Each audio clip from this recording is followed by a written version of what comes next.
నమస్తే, నేను మీ వాస లక్ష్మణ.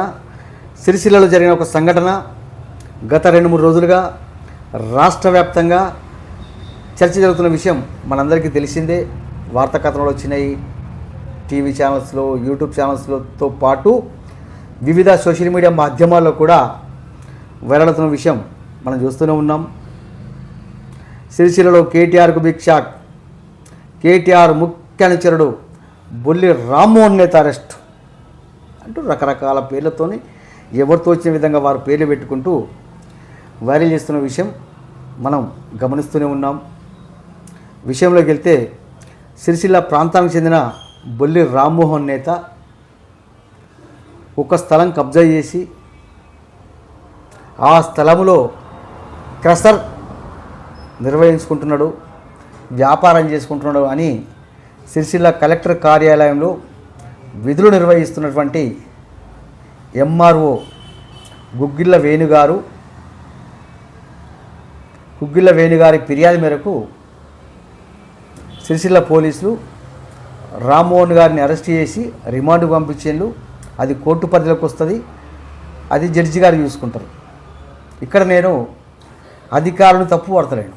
అధికారులు వారి విధి నిర్వహణలో భాగంగా వారి విధిని వారు సక్రమంగా, నీతిగా, నిజాయితీగా వారి బాధ్యతను వారు నిర్వహించింది. ఇక్కడ మనం అధికారులని తప్పుపట్టాల్సిన అవసరమే లేదు.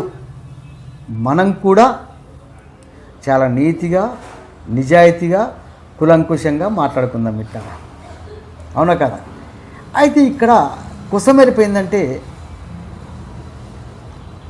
కేటీఆర్ అండతోని బొల్లి రామ్మోహన్ నేత ఆ స్థలం కబ్జా చేసినని అభియోగం ఒకవైపు వస్తుంటే, మరోవైపు ఉమ్మడి ఆంధ్రప్రదేశ్లో కాంగ్రెస్ ప్రభుత్వం హయాంలో అప్పటి ఆర్డీఓ గారు ఆ స్థలానికి ఎన్ఓసి ఇస్తూ ఉత్తర్వులు జారీ చేసిన ఒక డాక్యుమెంట్ మన దానికి వచ్చింది. మిట్లాగా డిస్ప్లే మీద చూడండి. ఈ డాక్యుమెంట్ మీద ఉన్న సర్వే నెంబరు, ఆ ఎఫ్ఆర్లో ఉన్న సర్వే నెంబరు ఒకటైతే కనుక మనం మాట్లాడుకుందాం. అది కూడా మీ అభిప్రాయం మేరకే.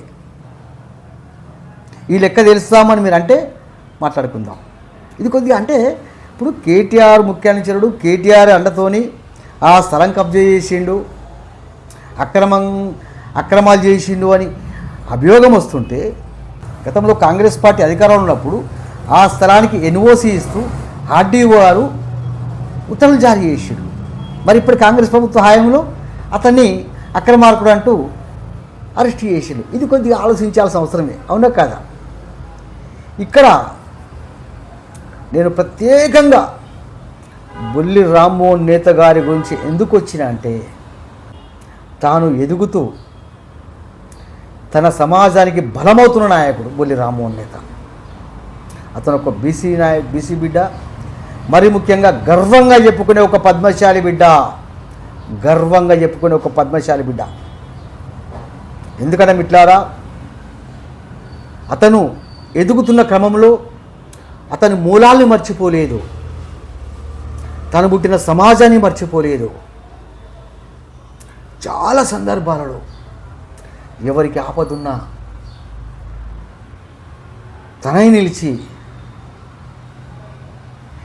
నేనున్నానంటూ భరోసానిచ్చి వారికి ఏం కావాలో ఏర్పాటు చేసి ఎలాంటి పబ్లిసిటీ కూడా చేసుకోకుండా.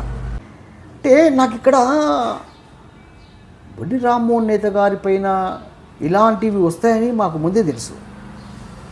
ఎందుకంటే గతంలో చాలాసార్లు అతను మాట్లాడిన కొన్ని ధిక్కారమైన వాయిస్, నా పద్మశాలి సమాజాన్ని అవమానిస్తారా, నా పద్మశాలి సమాజం తక్కువ చేస్తారని అతను మాట్లాడిన మాటలు అనేవి అతనికి ఇబ్బంది ఇచ్చినేమో నాకు అనిపిస్తుంది.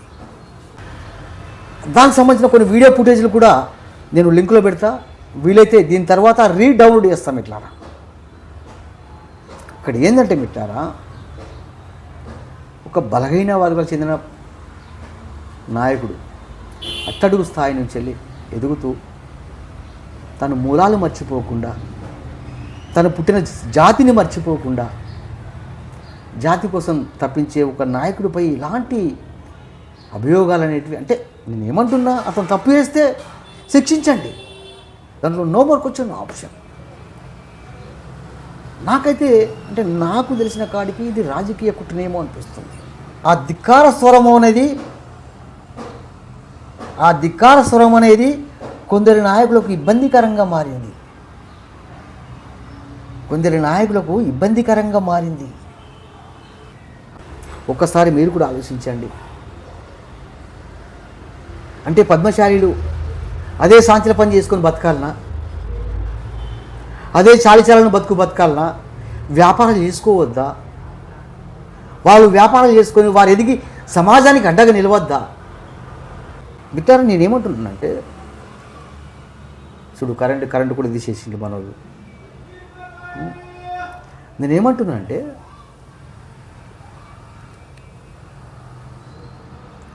ఏ పార్టీలో ఉన్నా పద్మశాలి నాయకులు కాంగ్రెస్, టీఆర్ఎస్, బీజేపీ ఏ పార్టీలో ఉన్నా సరే వాళ్ళు బలంగా రాజకీయ ఉనికి చాటుకోవాలి.